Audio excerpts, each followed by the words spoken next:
Merhaba değerli izleyiciler. Karar TV'den sevgiler, saygılar.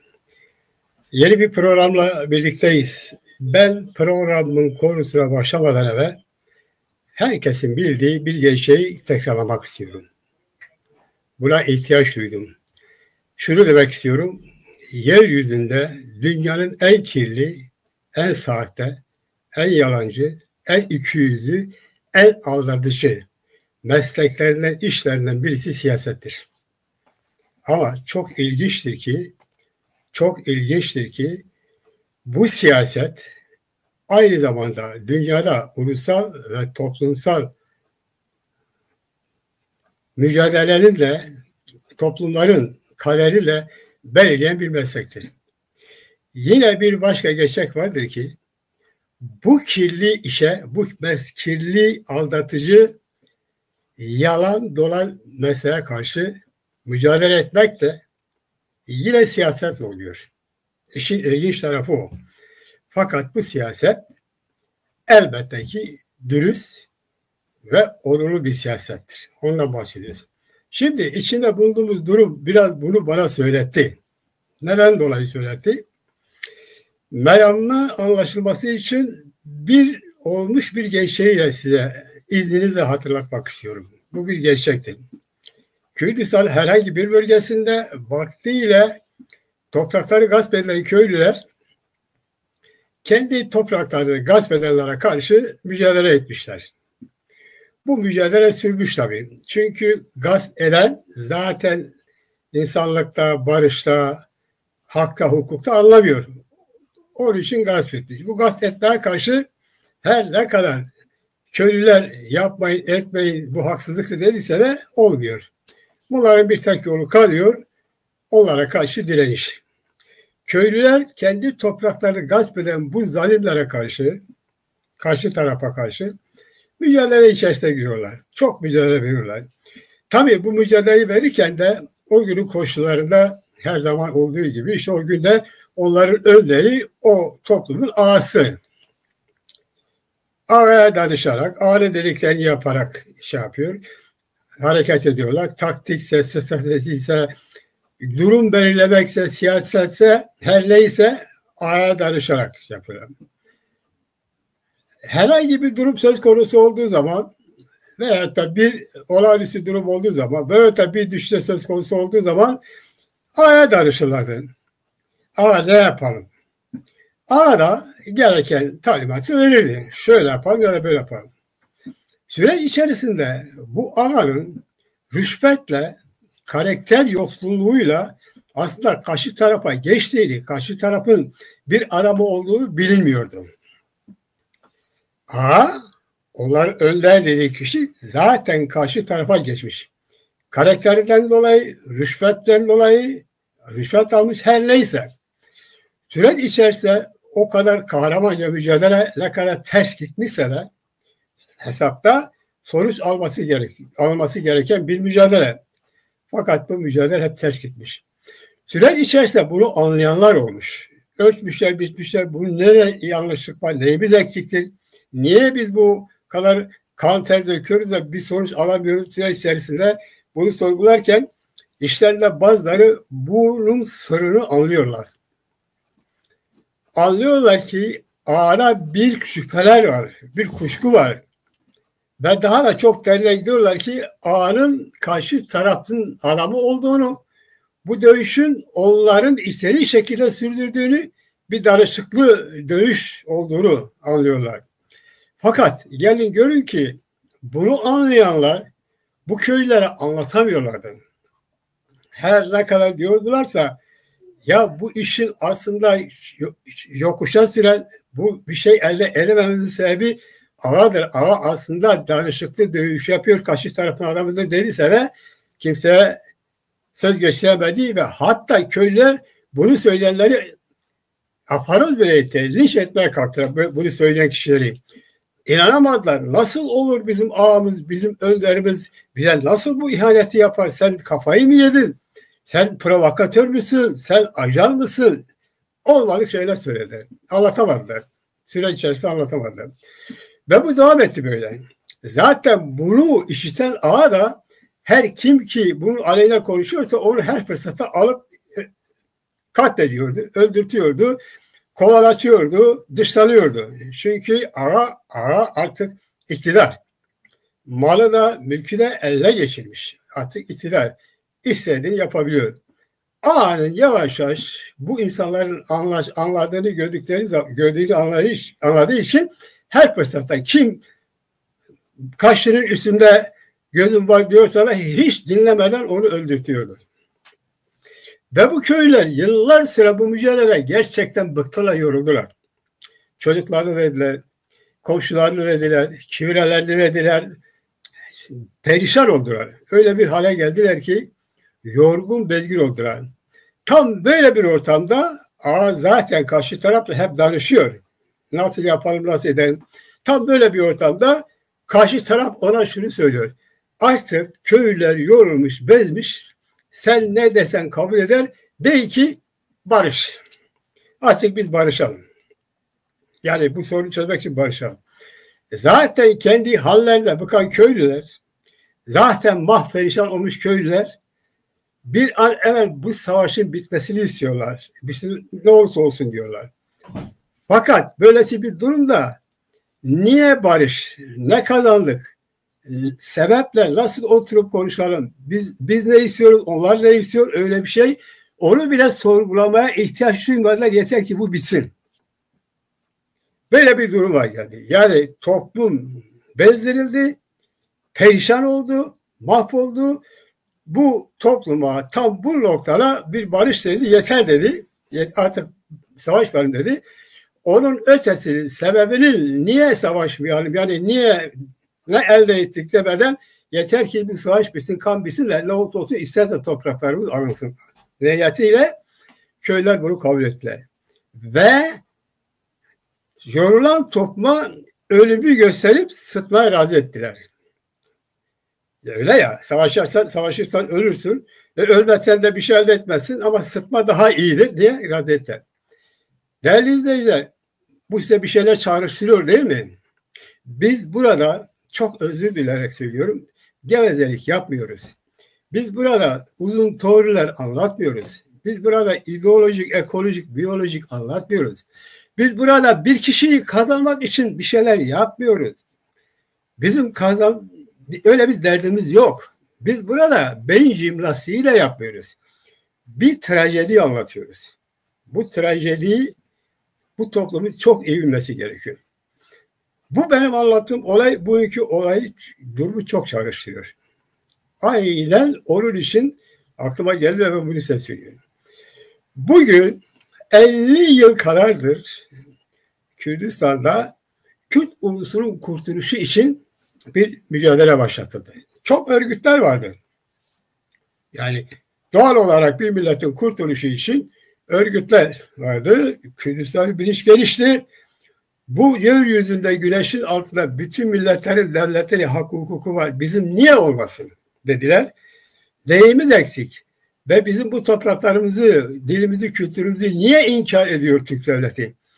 Türk devleti hep inkar etti. Ondan evvel de vardı bir sürü soykırımlar. Ve bizim 78-68 kuşağı daha evvelkiler gibi kalktılar. İşte böyle mücadele sardılar. Mücadele sarılırken de o günün koşullarında ideolojileri ne olursa olsun yanlış ya da doğru ama hepsinin içinde bir şey vardı. Ülkemizin kurtuluşu. Kürt milletinin de özgür olması. Esas ortak bilinç buydu. Kaç parti örgüt olursa olsun. Bu sefer bu yöntemler üzerinde tartışıldı. Nasıl olacak bu kurtuluş mücadelesi? Kimileri silahlı mücadele dedi, kimileri demokratik mücadele dedi, kimileri işte zamanı vardır, yoktur, tartışması yaptı. İşlerinden birisi de kalktı, yalnız o değil, birkaç örgüt de aynı şeyi söyledi. Dedi ki, Kürdistan'da adı bile yasak olan bir ülke, adı bile yasaktır. Bu konuda siyaset yapılamaz. Ad bile yasak. Bu ad isminde parti bile kuramazsın. Doğru, yasaktır. Ne yapalım? İllegal örgütlenelim. Başka, bu iş barışçıl işle olmaz. Zaten sen tahammül etmiyorlar sana. Sen ancak silahlı mücadele vereceksin. Şimdi Kürdistan gibi bir ülkenin şartlarından, karşı tarafa düşmanlığın ilişkilerinden dolayı bu aslında doğruydu. Gerçekten de Kürdistan'da legal, Kürdistan ismiyle bir siyaset yapmanın imkanı olanağı yoktu. Sen Kürdün bile diyemiyordun. Silahlı mücadele dedi. Silahlı mücadeleyi kabul edenler oldu. Yani o örgütün dışları oldu. Başladılar. Silahlı mücadele başladı. Silahlı mücadele başlarken haklı gerekçe şuydu. Legal şartlar yok. Türk devletinin bize sunduğu yani legal siyaset yok. Legal bir parti kuramıyoruz. Kürdistan'dan bahsedemiyoruz. Zaten her şeyimiz yasaktı. Onun için silahlı mücadele. Ve bu bütün dünya ülkelerinde çoğu zaman böyle olmuştu. Doğrudur. Böyle olunca silahlı mücadelelere halk bu silahlı mücadeleyi Kürdistan'ın ama Kürdistan'ın ulusunun özgürlüğü için başka bir şey için değil. Bunu özellikle altını çizmek istiyorum. Başka bir şey için değil. Kürdistan milletin özgürlüğü için. Özgürlüğün de somut ifadesi şöyle: bağımsız, birleşik, demokratik bir sosyalist bir Kürdistan için. Kürdistan dörde bölünmüş, 4 parçaya bölünmüş, inkar edilmiş, bunun kurtuluşu için. Kürdistan milletinin özgürlüğü, birliği ve kurtuluşu için. Şimdi bu tarihsel realite olarak, tarihsel olarak gerçekti ama. Burada abartacak bir şey yoktu. Doğruydu. Ve mücadele başladı. Silahlı mücadele. Silahlı mücadele gittikçe gelişti ve halk baktık ki kendi evlatları bu savaşın içerisindedir. Ölüm kalım savaşıdır. Bu ölüm kalım savaşta halk büyük bir destek verdi. Çok çocuklarını verdi, kızlarını verdi, evlatlarını verdi, maddi manevi ne varsa verdi. Ve savaş oldukça gelişti. Ve karşı taraf gerçekten çok zor bir duruma düştü. Çok zor bir duruma düştü. Yani ilk kez böyle zor duruma düştü ve Kürdistan halkı da ilk kez böyle bir geniş kapsamlı bir mücadele ve bu söz konusu örgüte hemen hemen dünyada olmayan desteği verdi. Doğaldı, haklıydı ve öyleydi de. Bu örgüt mücadele ettiği zaman başka örgütler de vardı. Fakat ne olursa olsun Kürdistan olan herkes destekledi. Bunun için destekledi. Kürdistan özgürlüğü için destekledi. Süre içerisinde bazı şeyler oldu. Eksiklikler, hatalar, kimi o günden beri dedi ihanet var, kimi o günden beri dedi işte bu parti diye bir şey yoktur. Aslında Öcalan yalnızdır. Öcalan ne dese o olur. Bu örgütün parasını kimse bilmiyor. Merkez Komitesi iş olsun diye var ama kendisi iş fonksiyonu yok. Hep Öcalan dediler ama bu savaş ortamında kimse de bunlara kulak asmadı. Hatta bunu diğerlere de hep eleştirdiler. Siz ne biçim konuşuyorsunuz? Bir savaş var. Hala bunlarla mı uğraşıyorsunuz diye. Aynen biraz o bizim anlattığım o köydeki olay gibi, köy olayı gibi, tarihsel köy olayı gibi. Kimse inanmadı. İnanmadı. Çünkü iktidarı para eline almış olan birisi istediğini yaptırıyor. Biraz gecikme oldu, biraz geç oldu. Ama bu sefer silahların seslerinden dolayı gerçekleri anlatanlara kimse kulak asmadı. Zamanı mıdır gibi şeyler. Ama bizim bu mücadele içerisindeki o ağa, yani eski bahsettiğimiz ağa, yeni ağa iktidarı elle almış, aslı kesik yapıyor. İstediği şeyi, istediği siyaseti, istediği şey yapıyor. Ama halk sanıyor ki dağda savaşan gellalar da söz hakkıdır. Onlar taktiği, strateji onlar çiziyor. Yani onlar yapıyor, onlar ödüyor. Her ne kadar birisi başkansa da her parti olduğu gibi ama kararı onlar alıyor, öyle biliniyor. Öyle değildi. Derken gün geldi, bu ağa yakalandı ya da getirildi. Çok önemli değil. Doğal olarak bu ağanın getirilişinden sonra Türkiye'ye Bir gecede bütün o söylediklerini tam tersini yaptı. Yani PKK'nın ortaya çıkış sebebi neyse o sebebin tam karşıtı şeyler geliştirdi. Şimdi bazıları dediler ki ya işte düşünceler değişebilir, gelişebilir. Çocuk kandırmayın. Daha bir ay evvel İtalya'daki Avrupa'dayken Avrupa'ya çıktık bir sefer de devletleşeceğiz diyorlardı. Ortaya Ankara'da partileştik, Kürdistan'a gittik, ordulaştık, Avrupa'ya çıktık, devletleşeceğiz. Pardon. Ama bu bir hafta içerisinde yakalanan sıra bir hafta içerisinde devlet, parti, orada hepsi bitti. Yeni bir şey oluşturdu. Şeye karşı.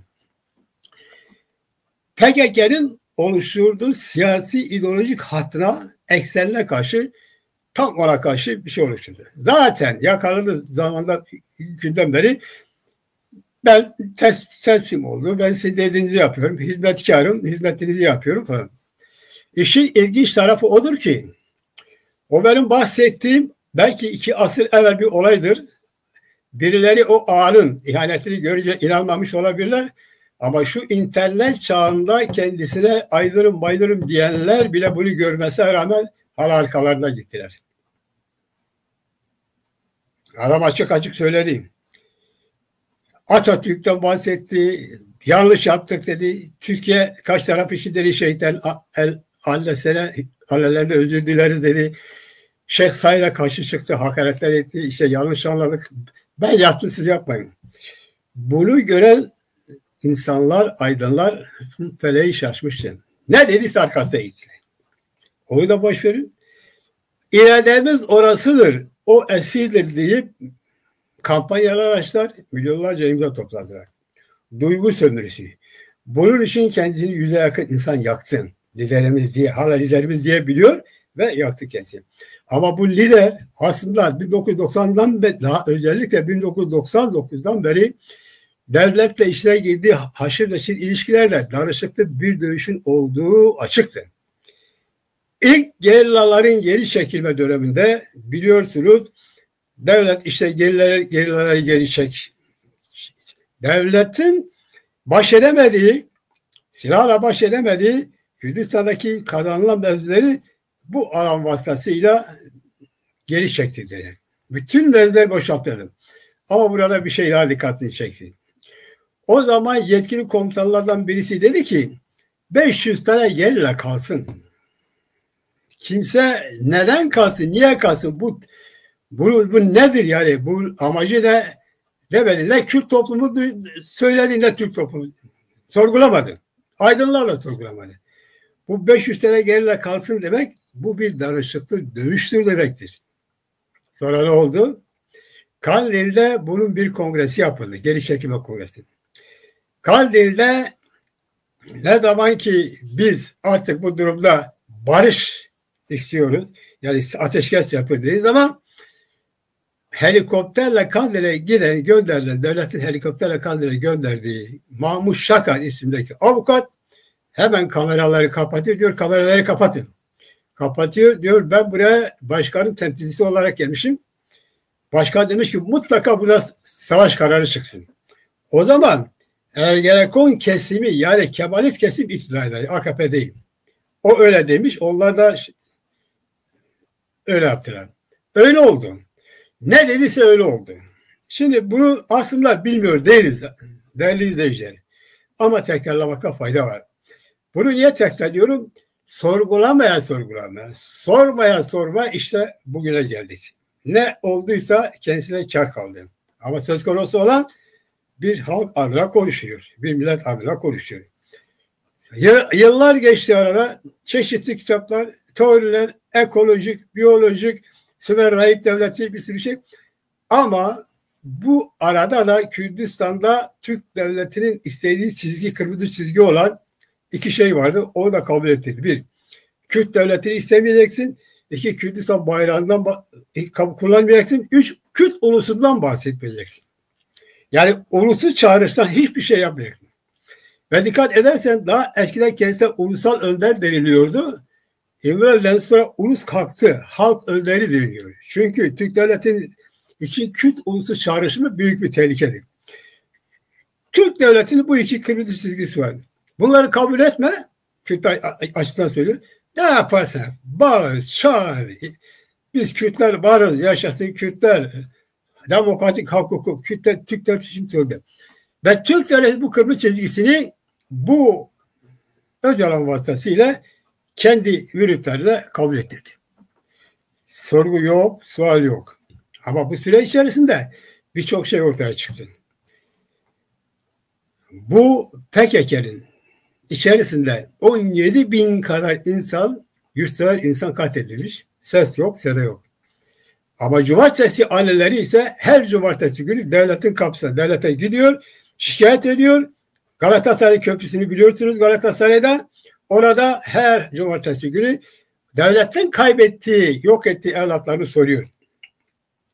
İşin garip tarafı bu 17 bin tane yurtseveri katleden bu örgüt de onları destekliyor. Trajikomik olan bu.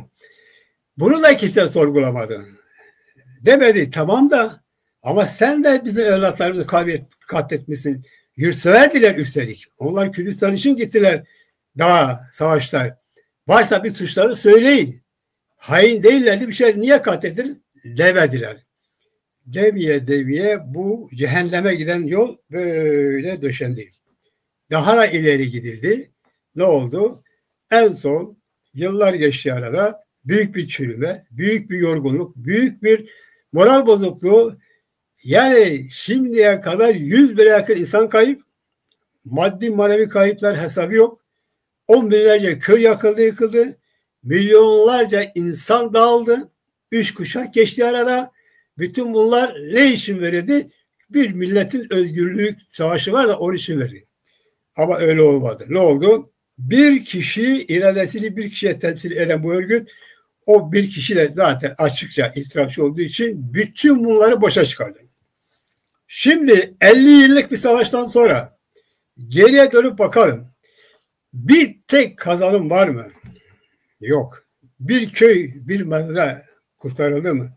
Yok. Kürdistan adı, Kürt dili özgürleşti mi? Resmileşti mi? Yok. Kürt kültürü resmileşti mi? Yok. Kürdistan'da yönetim yine Türk devleti değil midir? Evet. Kürdistan'da Kürt halkının kendi özgür iradesiyle kendi bir yönetimi var mı? Yok. Onu da boş verin. Zaten şimdi de istemiyor. En son Orta Doğu'da bir gelişme ve değişme oldu. Bu değişme Türk devletini korkuttu.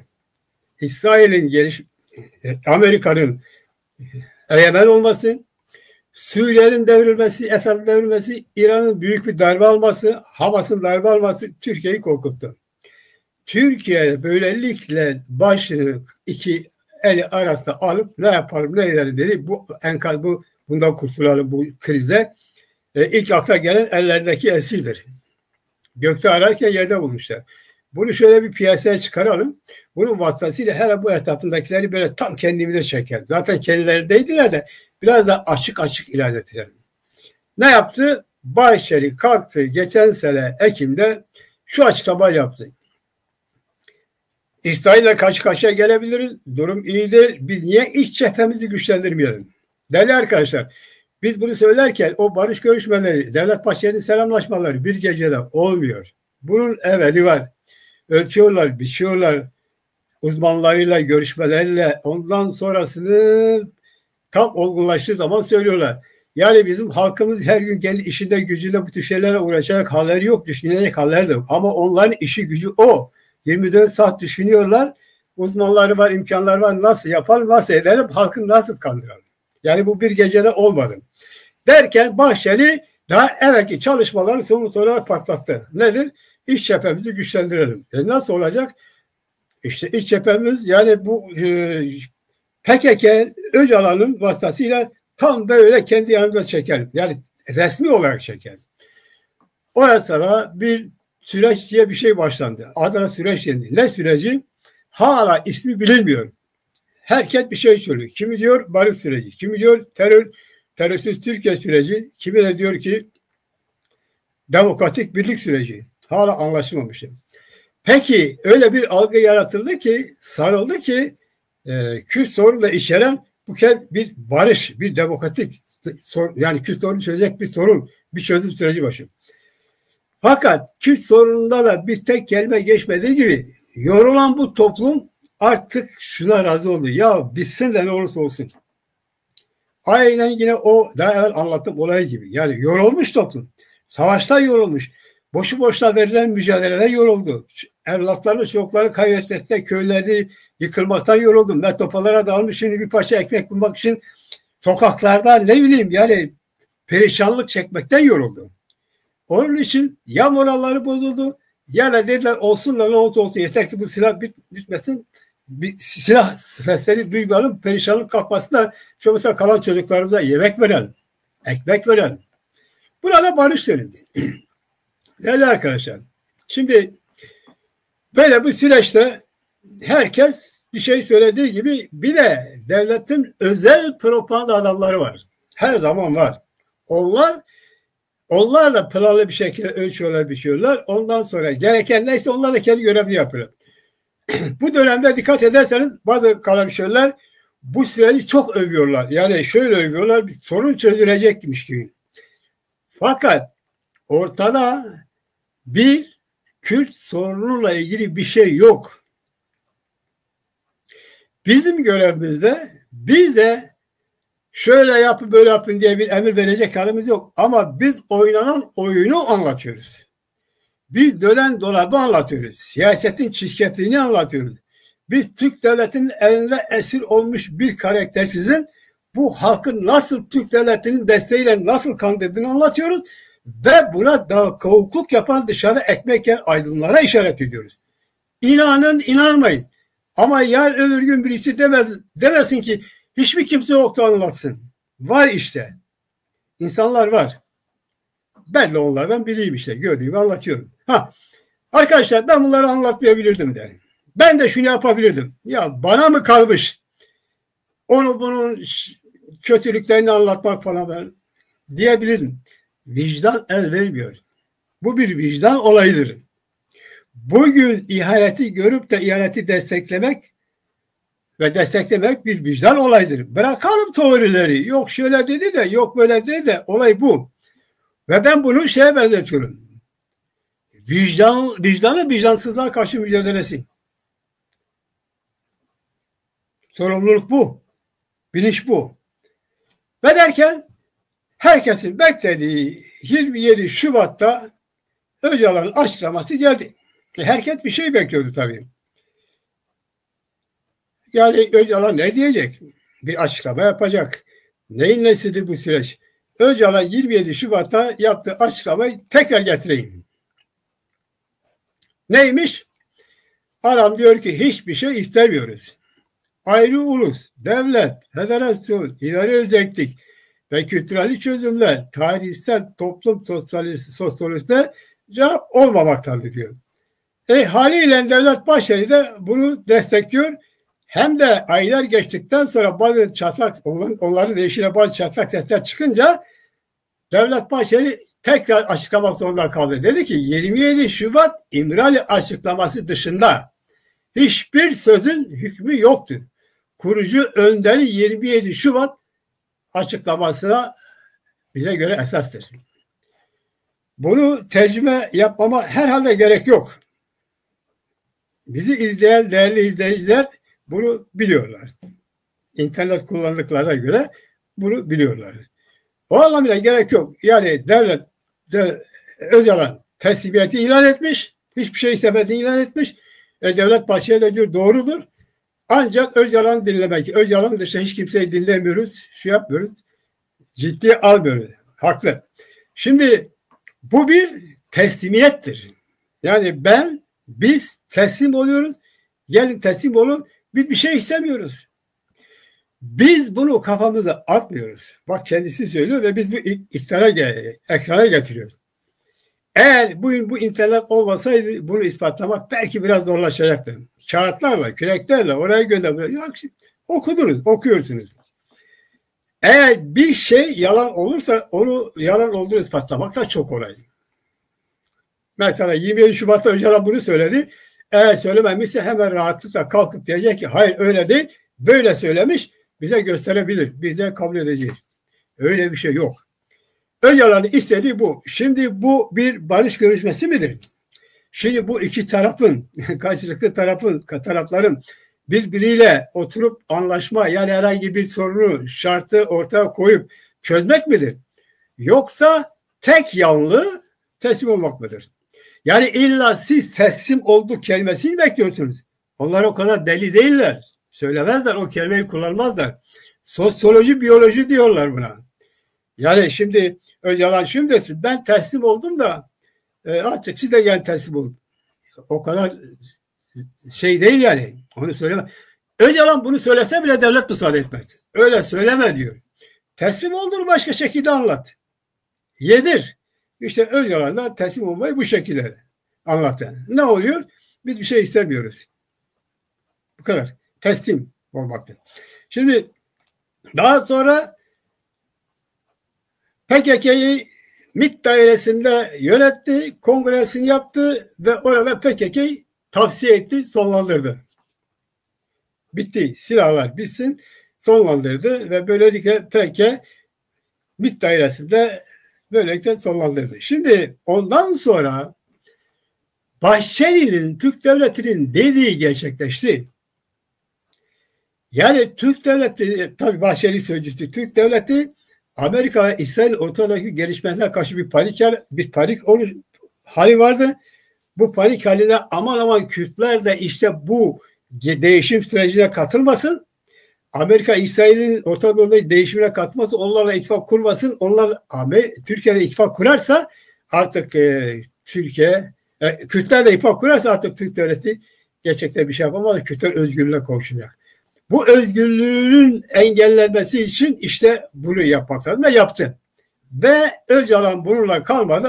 Aşağı biz Türk devletiyle birlikteyiz. Türk devletinin yanında olacağız. Amerika ve İsrail'e karşı olacağız. Amerika ve İsrail'e karşı Türkiye, İran devletinin yanında olacağız. Değerli arkadaşlar, ben bunu söyleyen bir kişinin faşist bir kişi olduğunu söylersem siz şüphesiz kabul edersiniz. Tabii zaten bu Türk devletinin tezleridir. Ama bunu Öcalan söylüyor. Yani bir halkın önderi, Kürt ulusunun kurtuluş mücadelesinin önderi söylüyor. Resmen karşı tarafa diye geçmiş. Güya savaşçı sömürgeci devletin tarafına geçmiş. Ve orada sömürgeci devletle birlikte iş yapıyor. Onların siyasetinin bir boşedisi olmuş. Onların siyasetini yapıyor. Onlar gibi yapıyor. Amerika ve İsrail'e karşı Türkiye'nin yanında olduğunu söylüyor. İran'ın yanında olduğunu söylüyor.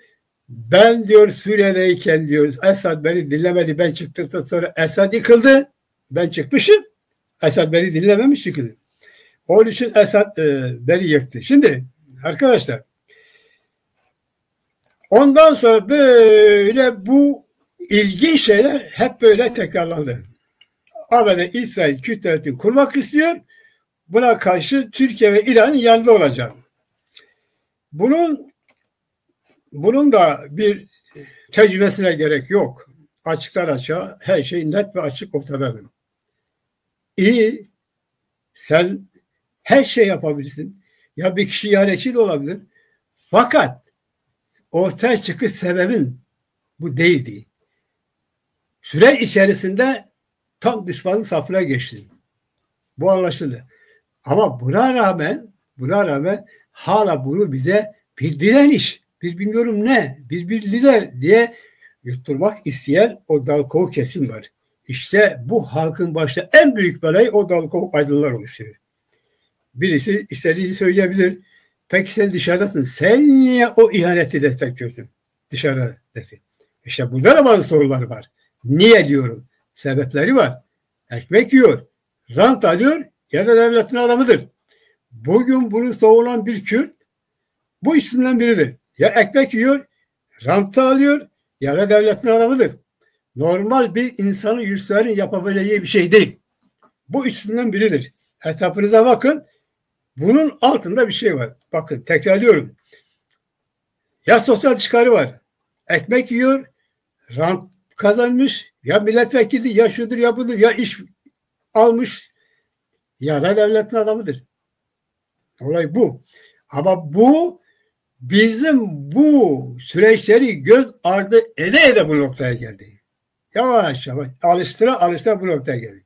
Derken 3 Mayıs 27 Şubat'taki bu açıklamadan sonra 3 Mayıs'ta Türkiye Milli İstihbarat Teşkilatı Dairesi'nin denetiminde, o dairede MİT'in denetiminde telekonferans yapıyor. Bu telekonferansa tabii daha evveli de var ama bu telekonferansa katılanlar şunlardır. Bu telekonferansa katılanlar şunlardır. 3 Mayıs olmalı herhalde. İyi hatırlamıyorum belki ben. Remzi Kartal Avrupa sorumlusu, Sabri Ok Kaldil sorumlusu, işte Dilara Sivas Avrupa kadın sorumlusu ve İhlal Ahmet Rojava'daki sorumlu. Bunlar telekonferansla Öcalan'la Milli İstihbarat Dairesi'nde görüşülüyor. Şimdi bu görüştürme çok uzun değerli arkadaşlar. Bu görüşmeyi siz internet sitelerinde rahatlıkla bulabilirsiniz. Uzundur. Ama siz de okuduğunuz zaman göreceksiniz ki çok ilginç bir masal anlatılıyor. Burada Kürdistan özgürlüğü, ulusal kurtuluşu, ulusal sorun diye hiçbir şey bulamazsınız. Gevezeliklerle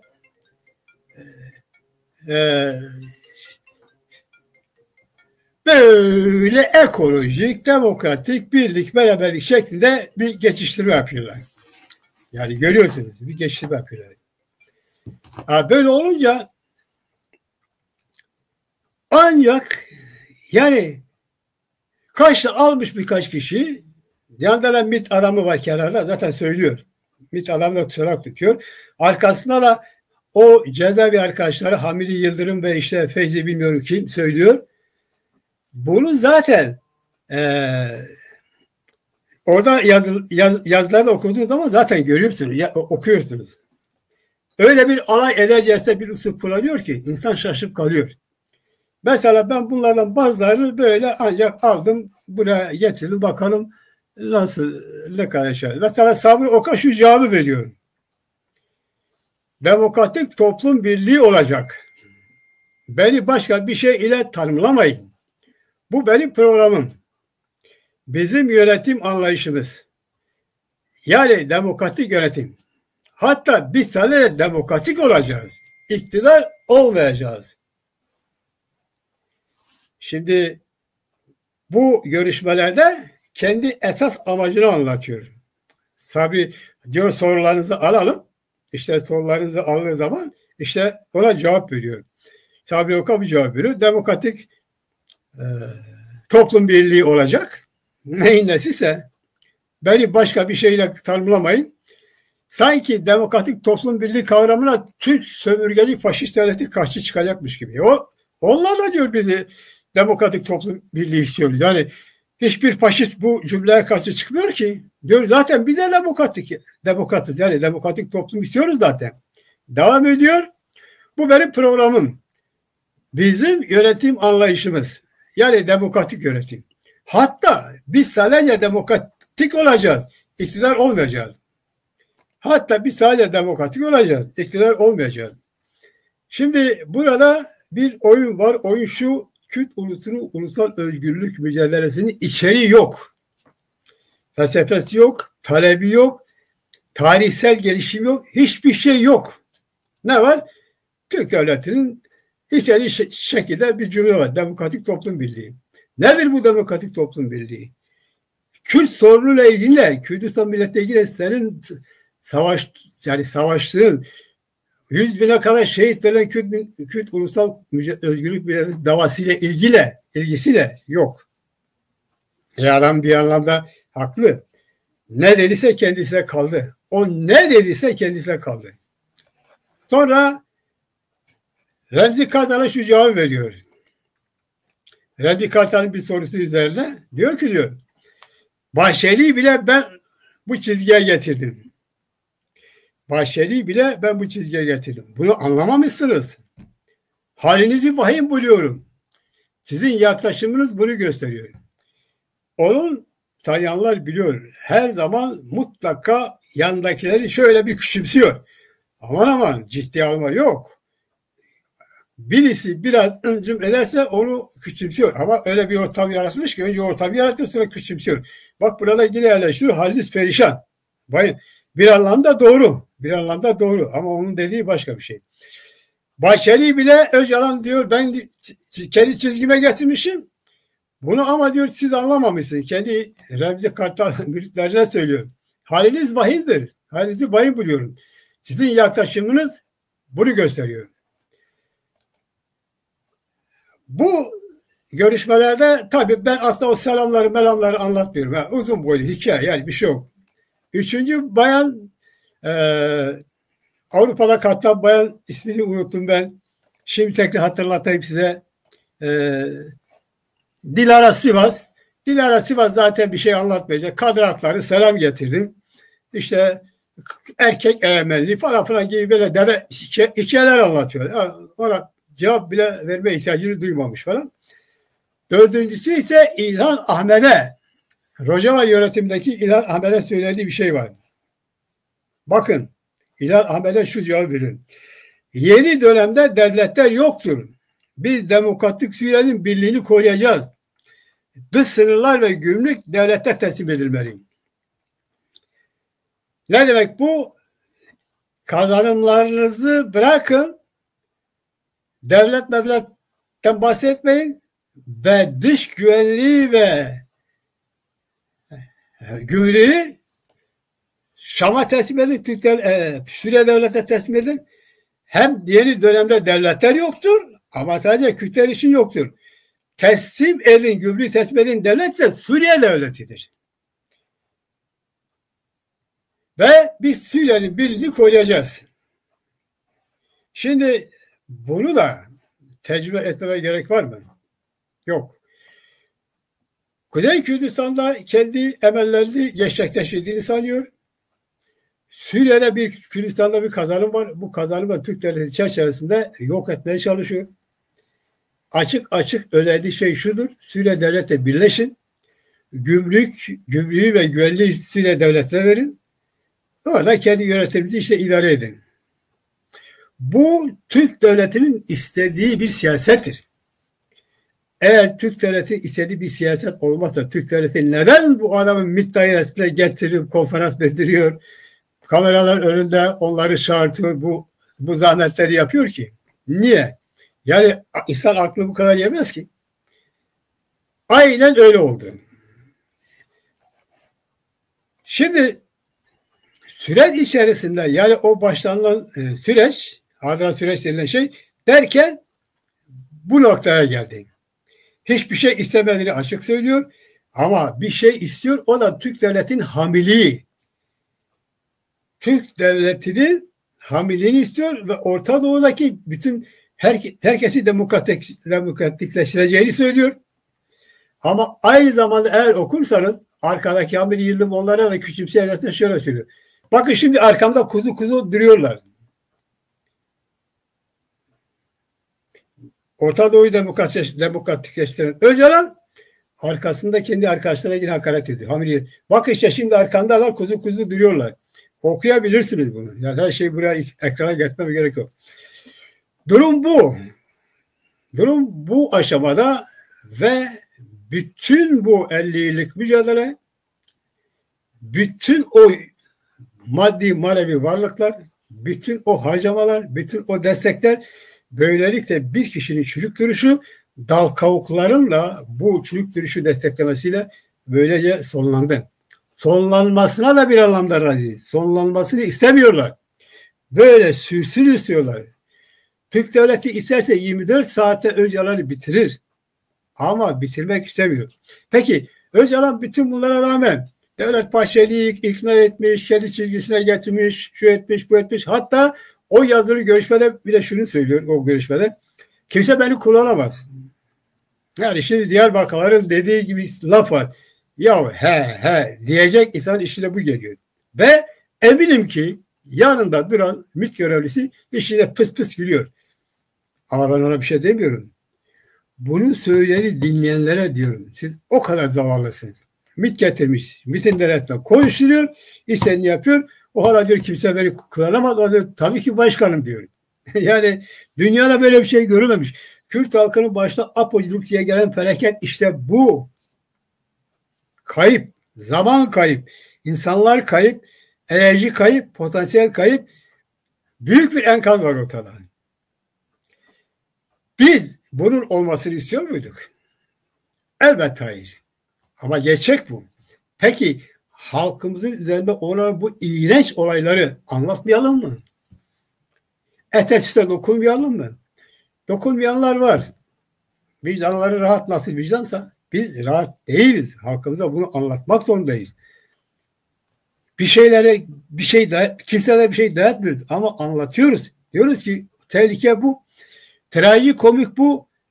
Bütün Kürt halkının 50 yıllık mücadelesi bir kişiye kurban edildi ve durum bu noktaya geldi. Bir anlamda o kendi görevini zaten yaptı ama onu dışarıda onu destekleyenler var ya, en büyük kabahat, en büyük, ismi kullanamıyorum ama siz anlarsınız, onlardır. Onlar kendi ekmekleri için bilerek bu ihaneti destekliyorlar. Bilerek destekliyorlar bu ihaneti. Durum bu arkadaşlar. Şimdi bu süreç devam ederken, yani acil süreçlerinde devam ederken, bir de biz bunları anlatırken bizim karşımıza bu asparagas haberler, yalan dolan şeyler çıkıyor. Bir sürü şeyler anlatılıyor. Bizi yanlış anlatmaya çalışıyorlar. Ve bu süre içerisinde gerçekten büyük bir psikolojik savaş da var. Bir taraf Türk devletinin destekindeki bu apucunu desteklemek için devletle görevlendirdiği kalemşörlerle birlikte böyle onu haklı çıkarmaya çalışıyor.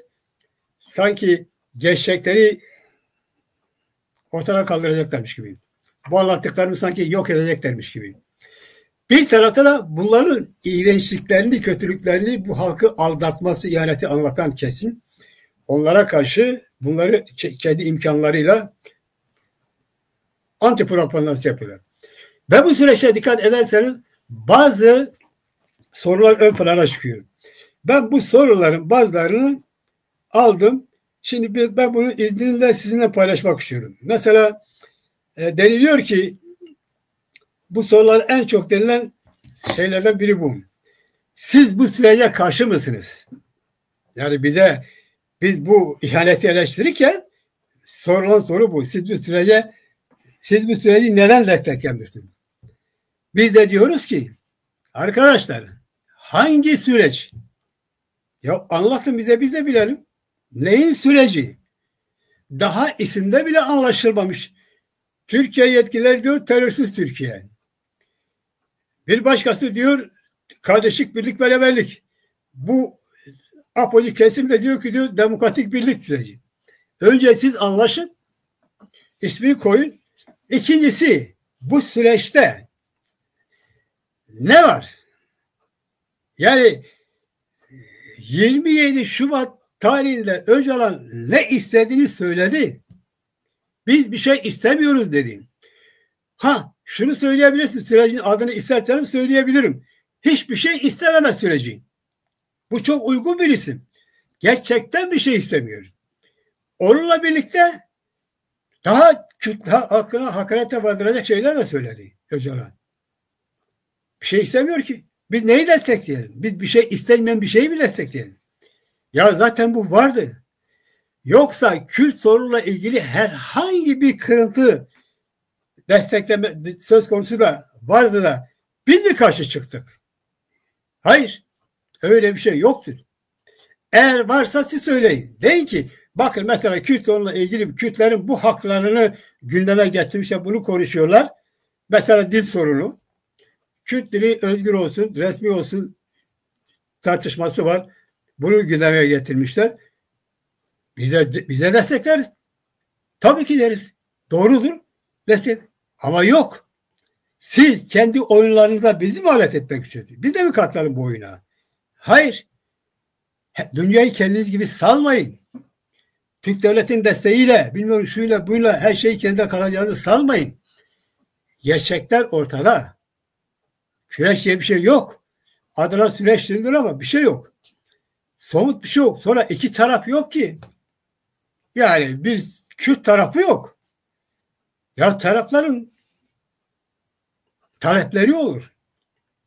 Talebi olmayan bir taraf olmaz. İkincisi, Öcalan PKK bir partidir. Olsa olsa o partinin sorunu olur. Ama bu Kürt halkının sorunu talebi değildir. Öcalan'ın talebi bir milletin talebi değildir.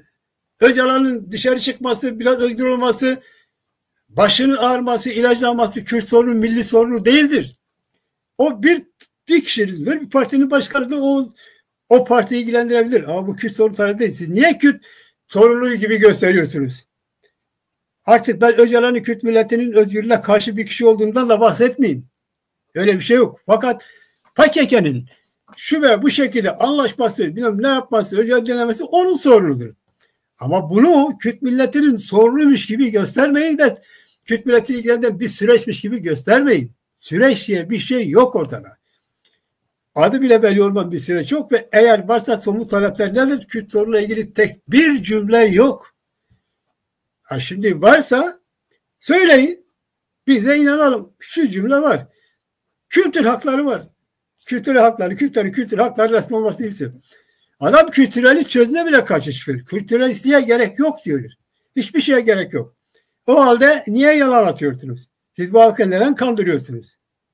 İşin esası bu. İkinci soru, en çok karşımıza çıkan sorulardan biri de şu. Siz barış istemiyor musunuz? Barış kötü mü? Savaş mı istiyorsunuz? Bakın, biz bu süreci, yardıran süreçleri eleştirirken bize en çok böyle çok hesaplı bir şekilde bilerek yanlış algı yaratma pahasına sanki biz barış değil de hep savaş istiyoruz anlayışı yaratıyor. Hayır. Esas barışı biz istiyoruz. Neden? Çünkü eğer barıştan bahsediliyorsa demek ki bir kavga, bir savaş sorunu varmış gibi ki vardı. O nedir? Kürt milletinin özgürlük mücadelesi. Bir milletin özgürlüğü egemenlik altına almış, dili, kültürü, kimliği egemenlik altına almış. Bu millet de zaten bu yana dili, kültürü, kimliği, özgürlüğü için mücadele ediyor. Mücadele bazen silahlı oluyor, bazen işte değişikliyor ama bir mücadele oluyor, olacak. Bütün dünya ülkelerinden böyledir. Bütün dünya milletleri kendi milletinin özgürlüğü için mücadele etmiştir, ediyor. Fakat eğer birisi bir halkın dilli kültürünü gasp etmişse zaten savaşı o başlatmış. Gasp etmek savaşı başlatmaktır. Kürt milleti tarihinde hiçbir zaman durup dururken savaşı bir başkasına saldırmadı, savaşı başlatmadı. Ama Kürt milleti hep böyle dış güçlerin saldırısına uğradı. Bu dış güçler bu ülkeyi aldılar, böldüler, parçaladılar. Kürt millette bu bölmeye, parçalamaya, ilhaka, işgalla karşı mücadele ediyor. Eğer savaşıyorsa savaşın sebebi bizzat Kürt milletini işgal edendir. Savaşmak mı istemiyorsunuz? Bu işgalden vazgeçin, Kürt milletinin özgürlüğünü kabul edin, savaş biter. Ama siz bunu istemiyorsunuz. Siz böylesi gaz durumunda diyorsunuz ki silahlar çıksın, barış olsun. Tamam, bu zaten vardı. Ama siz bir şey yalan söylüyorsunuz. Diyorsunuz ki sanki Kürt sorunu çözülecekmiş gibi bir barış sorunu var. Hayır. O yok. Biz de diyoruz ki yalan atmayın. Bu barış denilen şeyde Kürt sorunu diye bir şey yoktur. Sadece Türk devletine bir teslimiyet vardır. Öcalan vasıtasıyla kendi taraftarlarına böyle silahları bırak kayıtsız şartsız teslim olurlardır. Bu da barış değil. Yani bizim anladığımız anlamda sorunları çözen barış değil. Teslim oluyorsanız olun. Ya ne yapalım?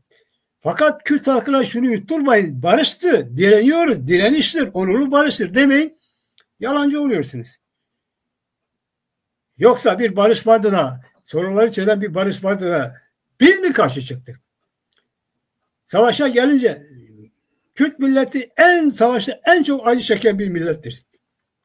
Asla savaş istemez. Ve bu PKK ulusal kurtuluş diye savaşı da bozdu. Hiçbir ulusal kurtuluş mücadelesi böyle çoluk, çocuk, tavuk, horoz herkesi katledecek kadar bir yozlaşmadı. Savaşta da bıktı. Ya savaşın bazen bir haklı durumu da vardı. Dost da kabul ederdi, düşman da kabul ederdi. PKK bunu da bozdu. Korucu diye vurdu, yurtsever diye vurdu, ajan diye vurdu, şu diye vurdu. Savaş olmaktan çıktı. Ve şimdi de elindeki o silahla nedir? Demokratik Türkiye. Türkiye demokratikleştireceğiz. Bu savaş zaten bomboş bir savaştır. Türkiye'yi demokratikleştirmek için silahlı savaşa Kandil'e gidip de Güney Kürdistan'da silahla gezmenin anlamı yok. Her genç siyasete katı Türkiye'de bir CHP gibi bir şey, ne bileyim şunu bunu gibi partiler gibi partini kur, Türkiye'yi demokratikleştir. Yani mevcut partiler zaten diyor biz Türkiye demokratikleşmesi istiyor. İyi Parti karşı mı çıkıyor? CHP karşı mı çıkıyor sizin bu söylediğinize? Ve MHP karşı mı çıkıyor? Türkiye demokratikleştirmeyi. Onlar da yok demokratikleştirmeyi mi diyorlar? Ama bunun için Kürdistan'da ne silahla geziyorsun? Güney Kürdistan'da yapmadığınız kalmadı. Binlerce köyü de orada mahvettiniz. Türk devletini oraya çektiniz. Afyon'u demokratikleştirmek için Kandil'de Kürt köylerinin ekonomisine zarar verdiniz. Onun için aslında bu yozlaşma savaşı bitmesi iyi. En çok biz istiyoruz. Anlamsız, bomboş bir savaş.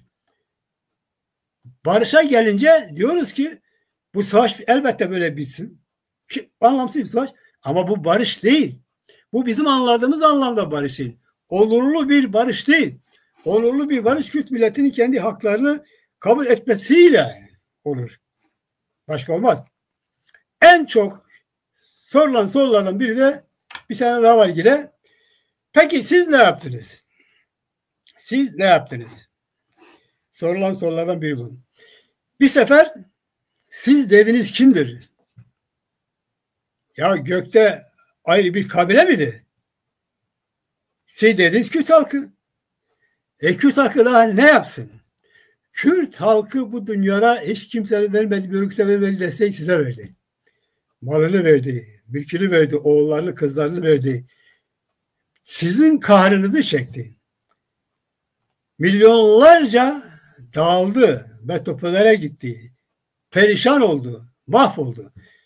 Sizin kahrınızı çekti. Niye? Bir Kurtuluş Savaşı var. Bizim evlatlarımızdır. Onun için biz de bu kahrı çekeceğiz. Severek de çektiler. Büyük bir fedakarlık yaptılar. Büyük bir fedakarlık yaptı Kürt halkı. Şimdi siz yorduğunuz, enkaz haline getirdiniz, perişan ettiniz, metropollerde sürüncemeye bıraktınız, evlatlarını, çocuklarını kaybeden bu halka diyorsunuz ki siz ne yaptınız? Utanın. Gerçekten utanın. Daha bu halk ne yapsın? Ne yapsın daha bu halk? Bu halk dünyada hiç kimsenin vermediği desteği size verdi.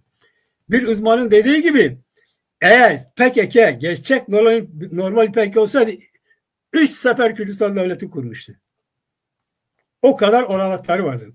Ama bu olanaklar şimdi hepsi sıfırlandı. Hepsi sıfırlandı. Daha sonra böyle devam ediyor. Niye? Çünkü daha evvelki barış süreçlerinde de sakatlıklar yaşandı ama göz ardı edildi. Değerli arkadaşlar, göz ardı edildi. Mesela daha evvelki barış süreçlerinde yetkililerden birisi olan İçişleri Bakanı Beşir Atalay ne diyor? Bakın. Beşir Atalay o zaman İçişleri Bakanı diyor ki biz çözüm süreci için PKK ile masaya oturduğumuzda sanıyorduk ki Kürtlerin hakları talep edecekler. Ama onlar APO'nun özgürlüğü ve marjinal sol örgütlere akıl almaz talepleriyle geldiler. Şaşırdık. Anladık ki bunların Kürt diye bir dertleri yok. Doğru söylüyor. Düşmandır, doğru söylüyor. Gerçekten de o barış görüşmelerinde de Kürt sorununun taleplerini dile getirme diye bir şeyler yoktu. Önder hapı özgür olsun, özgür hapı özgür olsun, öderimizi çıksın, fiziki özgürlük falan filan. Bu Kürt sorunu değil. Bu Kürt sorunu değil. Ve zaten bu süreç içerisinde zaten bazıları yetkililer çok açık ifade ettiler. Kürdistansız Önder Apo bizi ilgilendirmez. Yani Apo bir tarafa, Kürdistan bir tarafa. Yahu siz bunun için mi savaştınız? Kürt halkına bunun için mi gelin savaşın dediniz? Ve siz bu durumdayken Bugün bu ihanet durumdayken, bu kadar potansiyeli boşa götürürken Kürt halkına hala diyorsun gelin bizi destekleyin, desteklemiyorsanız siz niye destekliyorsunuz diye eleştiriyorsunuz. Ya dinleyin, Kürt halkı sizi bugünkü şeyler için desteklemeli, desteklemezdi de. Dinleyin, Kürt halkı sizin bir ulusal Kurtuluş Savaşı verdiğinizi sandı. Bir savaşçı evlatları vardı. Siz bugün büyük saçmalıkları kullanmıyordunuz. Bağımsız Kürdistan diyordunuz. Kürdistan özgürlüğü diyordunuz. Onun için savaşmak, onun için vermeyin bu desteği. Ama siz hala alışmışsınız ya. Bugün de bize bu desteği verin. Eğer bir halk aklı tamamen yitirmemişse vermez tabii destek. Siz dal kavuklarla baş başa kalın.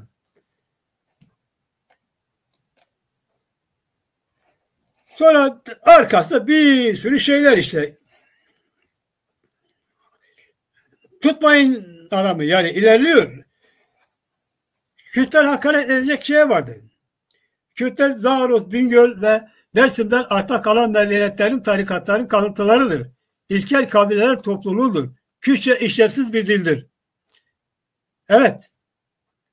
Öcalan'ın söyledikleri bu süre içerisinde, Adnan süreçlerinde gaza basmış gidiyor. Çünkü neredeyse kendisine kaldı.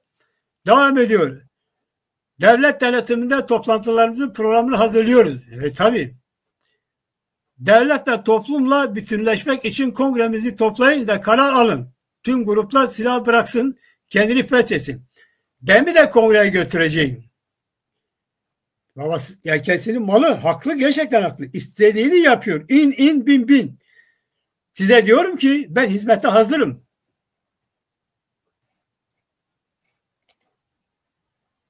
Evet. Bunlar açık, bunlar net. Ve en son değerli arkadaşlar şunu söylüyor. Demokratik Cumhuriyeti Kürdistan'ı Demokratik Cumhuriyette asla değişmem. Demokratik Cumhuriyet Kürdistan'ın kurulmasından daha önemlidir. Açık ve de söylüyor. Burada gizli, saklı bir şey yok. Daha evvelki süreçlerde biraz farklı şeyler söylüyordu. Şimdi artık baktılar ki hiç gerek yok. Açık söylüyor. MİT dairesi de bunları yönetiyor. Bunlar da açığa hiç gizli saklı olmadan söylüyor. Son görüşmelerde yine Remzi Kartal diyor ki bu görüşmede diyor ki biz önderliğimizin fiziki özgürlüğü için, adam kızıyor diyor ya tekrarlamayın ikide bir bunu. Yani diyor ki yani benim yerim iyidir ya, siz karışmayın böyle önderliğin fiziki. Siz diyor Genelkurmay demiş ki siz eğer böyle tekrarlarsanız beni dışarı çıkarmazlar.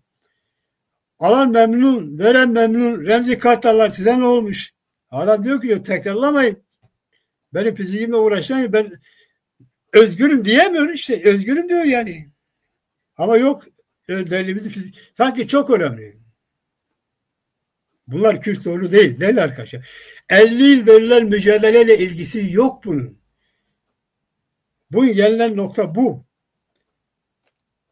En son böylelikle bu konuyu bu şekilde kapatıyor. Diyor ki Türkiye, yani ben o hikayeleri anlatmıyorum.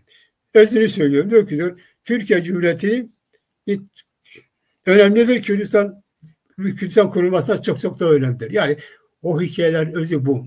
Bir şey daha var.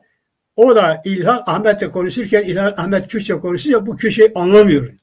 Anlamadığı için tercüme yapıyorlar. Yani bu da işin ironisi, işin tuhaf tarafı, bir halkın önderi kendi dilini bilmiyor ama önder.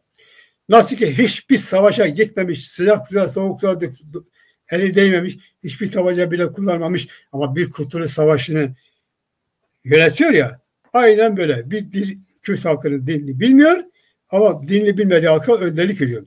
Burada insan aklına elbette bazı şeyler geliyor. Demek ki sen önder değildin, önder ettirdiler seni. Şimdi bu daha çok net anlaşıyor. Ettirdiler seni. Seni önder ettirenler bugün işte sen arkada seni destekliyor ve sen bu halk, onlarla birlikte bu halkın ulusal taleplerinin içini boşalttın.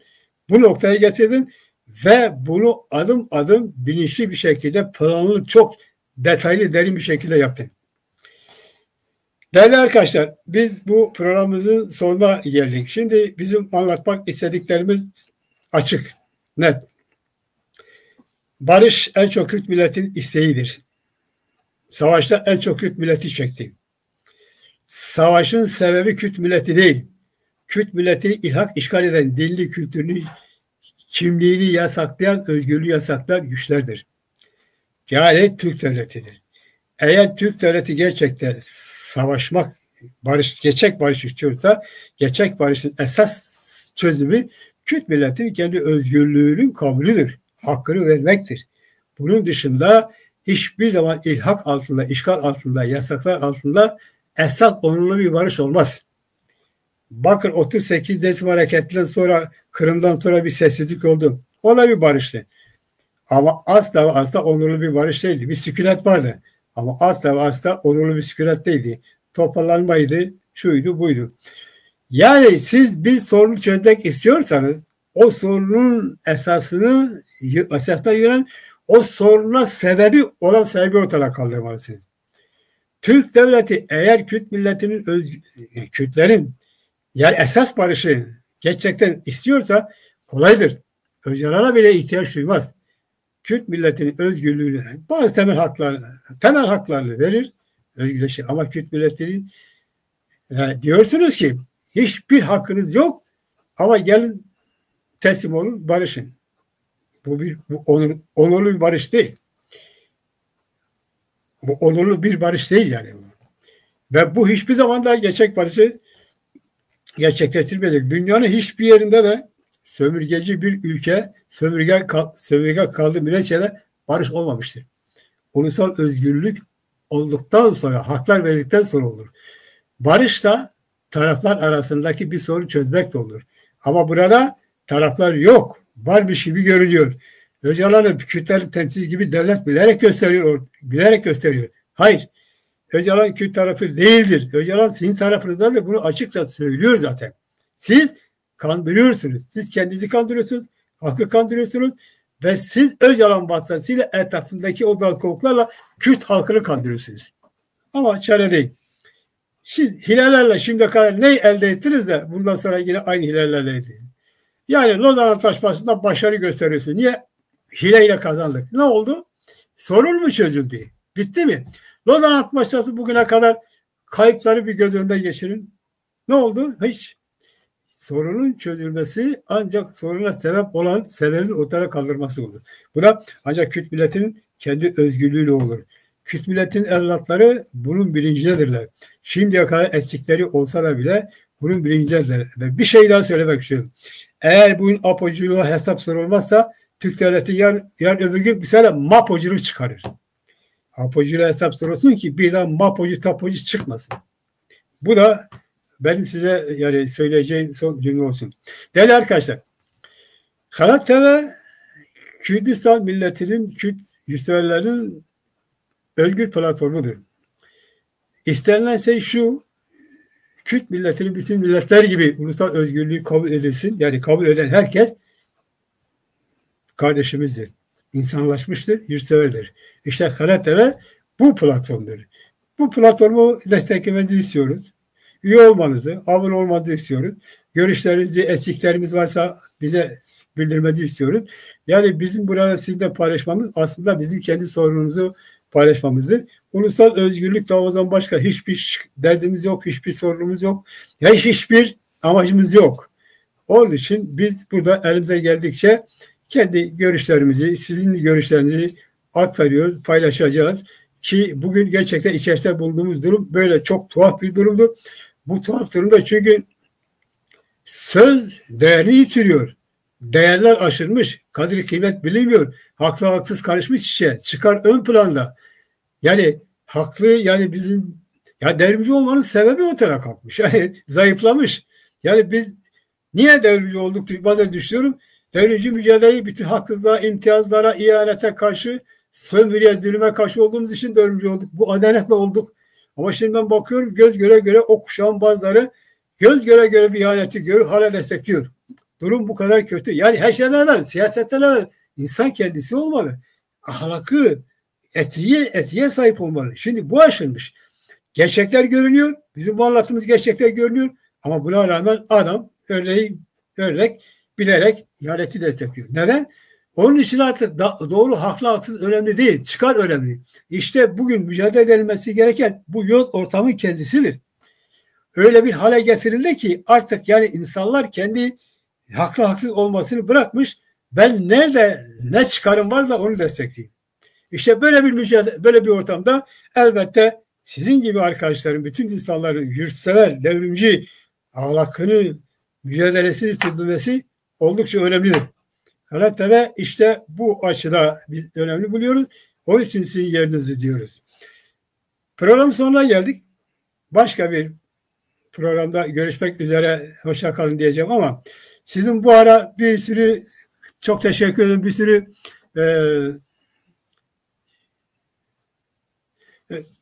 yorumlarınız oldu. Ben yorumlarınıza bakamadım. Yani ancak bu soruları ancak cevaplayabildim. Yani ön plana çıkmış sorular. Eğer bir eksikliğimiz varsa evet siz bu kenarda sorduğunuz bir sorunuz varsa göremedimse cevaplayamadım özür dilerim size. Affedin. Başka zaman yine her zaman olduğu gibi sizinle görüşeceğiz ve sizin görüşleriniz bizim için çok önemli. Eksikliğimiz varsa belirtin. Yani biziz. Bu hepimizin yeridir. Eksiklik varsa hepimizindir. Yanlış da hepimizindir. Doğru da hepimizindir. Ama bizi ilgilenen bir tek şey var. Ortada olan bu enkaza ve bu ihanete ve dönen oyunları karşı gerçekten teşhir etmek, mücadele etmek gerekiyor. Başka bir şey yok ve gerçekten de bir şey daha var. Ben bazen okuyorum bu yorumları. Şimdi ben baktım mesela siz şu anladım. Eğer bir kişi haksızsa, ihanet etmişse, o hala üstün geliyorsa bize eksiklik var. Haklı olmamıza rağmen o haksıza karşı çıkmıyorsak bize eksiklik var. O cüretliği gösteriyorsa bizim eksikliğimizden dolayı gösteriyor. Sen hem ihanet et hem de kalk bana üstün çık. Bu biraz benden de kaynaklanıyor. Deyim yerindeyse. İhanet edene karşı mücadele edilir. Tavizmiş, şuymuş, buymuş. Olmaz. Bizim de yapmamız gereken bu. Şimdiye kadar bütün bunları göz ardı edile apuculuk bu noktaya geldi. Ama artık bundan sonra edilmemesi gerekiyor diyoruz. Bundan sonra ihanet kim olursa olsun, nereden gelse gelsin karşı durmak gerekiyor. Yani onlar ihanet ederken cesaretliler de biz haklı olmamıza rağmen cesaretsiz olan değil mi? Asla. Eğer onlar ihanet etmesine rağmen cesaretlilerse bu bizim eksikliğimize kaynaklanıyor. Neden çekiniyoruz? İhanette mi çekiniyoruz? Peki niye devrimci olduk? Hani ahlaktan, şuradan bundan bahsediyorduk. Hayır. Bu gelenek sürecek. Böyle olmak zorundayız arkadaşlar. Ben dinlediğiniz için çok teşekkür ederim. Başka bir zaman tekrar görüşmek üzere. Hoşça kalın diyoruz.